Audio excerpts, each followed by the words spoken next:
I'm a born and raised Calgarian, a first-generation Canadian. My dad, he came here when he was 8 years old, actually, from communist Hungary. So it's always been really important to me to think about ways that I could give back. Specifically, though, I served on the board of our local community association. So you're pretty familiar with Ward 11, how it's composed of many different communities all across Calgary, including Lakeview. But Lakeview itself has its own community association where you elect a president, a board, and people to work on behalf of the community. Hi, I'm Nikki, and what was the nomination process? Hi, Nikki. Thanks so much. The nomination process was on Monday, September 16th. We were required to go down to City Hall. We had to find 100 people who lived in our area in Ward 11, so from Lakeview, from Braeside, from Calvin Grove, and others. 100 people had to sign their names and their signatures, saying that they would like to see me, Jeromy Farkas, be on the ballot in October's election. My name is Lauren, and my question was, what issues do you see as most important to your constituency?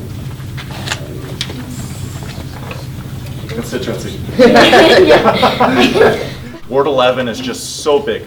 It goes from Anderson Road in the south, from Willow Park and Maple Ridge, all the way up to Fort Calgary in downtown. The issues are so varied. I think it really depends on the neighborhood. But I think what we found was really, I think, two broad themes. The first was thinking about Calgary and its economy. We are obviously really dependent on the success of oil and gas to make sure that there's jobs, that there's livelihoods, that businesses can succeed and that families can grow and prosper.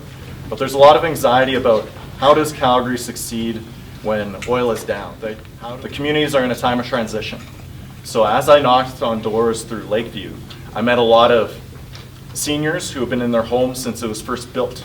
They remember, say, the Lakeview Village just being a wide field.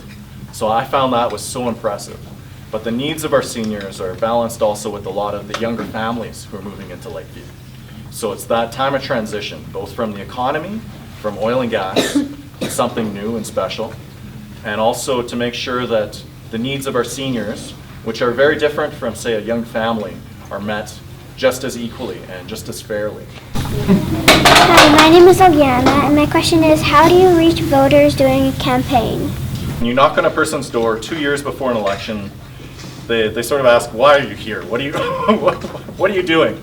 And the attitude that I always had is, you know what, politicians, they show up, they tell you their platform, but for 18 months to 20 months, we actually said, well, I want to know what's important to you. What's your platform? What are the problems that you're facing? Okay, I'm Joanna, and to what do you attribute your success in your campaign to? At the end of the day, it's the 13,000 plus Ward 11 voters who chose our vision for Calgary over a number of other very excellent and talented candidates. The ultimate power and the victory doesn't belong to me. It doesn't really belong to my team. I think it belongs to the people who chose to exercise their democratic right. My name is Isaac, and how do you ensure that you represent your constituents' views while also considering the needs of the entire city? It's a balancing act. I think that our city council, they're going to have some really big challenges ahead of us. We're going to have to decide on the budget for how much money the city will spend over the next 4 years. We'll have to decide where the money is being spent, whether it's being taken away in certain places, whether it's being increased in others. Another piece that we'll have to decide is the capital budget. So the capital budget is the wish list of all the new things that we want to buy. So things like bridges, roads, new infrastructure, things that we rely on a daily basis, that will all be decided over the next 4 years. And then there's other things like, say, a new Flames arena, potentially, or an event center, things like that. And that's an interesting piece because as the Ward 11 councillor, our area includes Victoria Park, where the latest proposal is to be built. And it's a good example because often we have been talking about, well, who should pay? Should it be the city? Should it be the Flames? Should it be a mix of both? I think the piece that needs to be remembered is that this is a community, it's a neighborhood where people live right now. We have to look at these problems in terms of, well, the city would benefit from an arena, but how do we build it in a way that respects the needs of the families that are growing up, say, just across the street?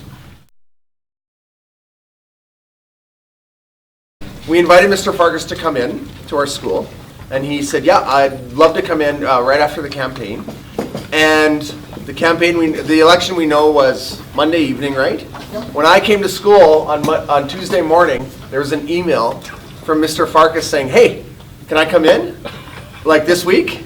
Yeah, and I was I like, would. yeah, and I was like, holy smokes, like for him, you probably hadn't even gotten to bed yet. For him to like, I hadn't. for him to like offer to come into our school right after, you know, he's probably been working 16, 17, 18, 19 hours a day for the last few weeks, to come in and talk to us, I think is really amazing.